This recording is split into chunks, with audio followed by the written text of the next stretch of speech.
За мэцхан та бүгдийн өдрийн мэндийг хүргэе.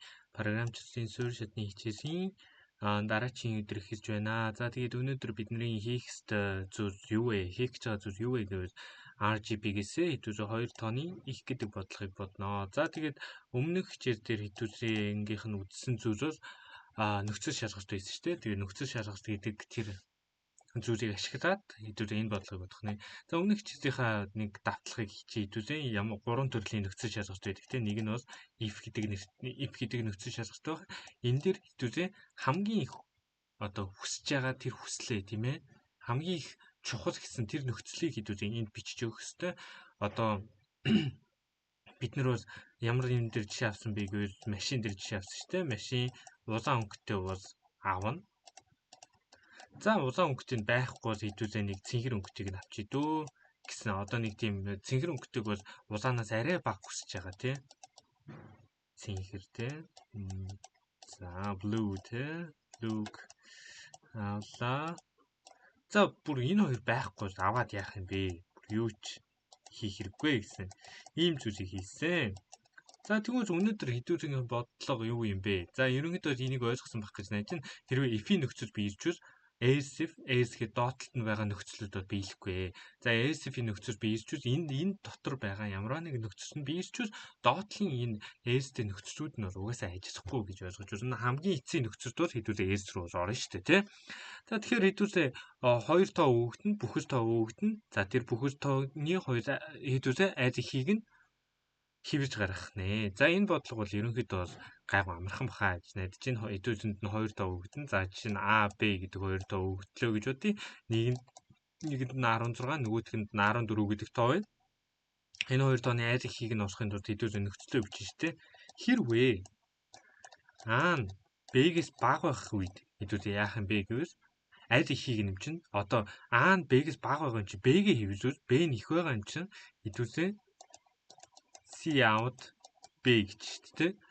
Эсрэг нөхцөлд нь яах юм? S тэ хэрвээ А нь Б-гээс илүү их нөхцөл байхад яах юм? Гэвэл C out А гэж чинь тэ. За ерөнхийдөө хэдүүлгийнх нь бодлого бол ингэж болох нэ. За хэдүүлээ энэ дээр заавал нэг буржгар юм bracket буржгар юм хаалт хийсэн ч болно. Хийгээд доотлих нь юунаас ихзүүлсэн ч болно, ихзүүлэхгүйсэн ч болно. Яг л бид нар нэг лайн код бичиж байгаа учраас нэг мөр код бичиж байгаа учраас хэдүүлээ заавал энийг авсан аваагүй нэг хязгаар байхгүй. За хэрвээ хэдүүлээ олон мөр тийм код бичижсэн бол заавал энэ буржгар bracket-ийг авч тэгж бичих хэрэгтэй. За ерөнхийдөө бодлогын санаа нь юм хэдүүлээ кодчилж үздэхээ. За NT1 руу орсон тий. Хэдүүлээ одоо саяныхаа кодыг кодчилж үздэхээ. Хэдүүлээ A, B гэдэг хоёр хувьсагч авна шүү дээ. Яг хэдүүлээ 2 тоо авч байгаа учраас. За тэгэнгүүт C ингээд A-гаа оруулсан, C ингээд B-гээ орууллаа тий. Хэрвээ A нь B-гээс бага байгаас хэдүүлээ B нь их тоо юм чинь C out B гин тий. Эсрэг нөхцөлд нь хэдүүлээ яах юм бэ гэвэл зүгээр C out A гэж.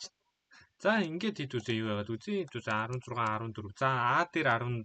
За угсаа найз ихийг л хивлж гаргана шүү дээ. Энэ дэр угсаа 16 гэдгийг нь хивлж гаргаж байна. За ерөнхийдөө хэдүүлээ бодлого бол болж ийн гэж ойлгож байна шүү дээ. Тэ эндээс за хэдүүлээ энийг хуулж аваад одоо бодлогоо тавиад үзье тэ юун дээрээ. За энэ споч дээр хэдүүлээ бодлогоо одоо тавиад үзье.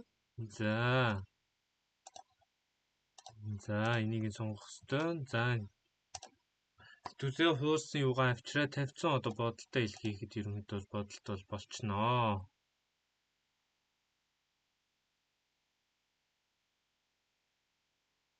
За accept болсон байна.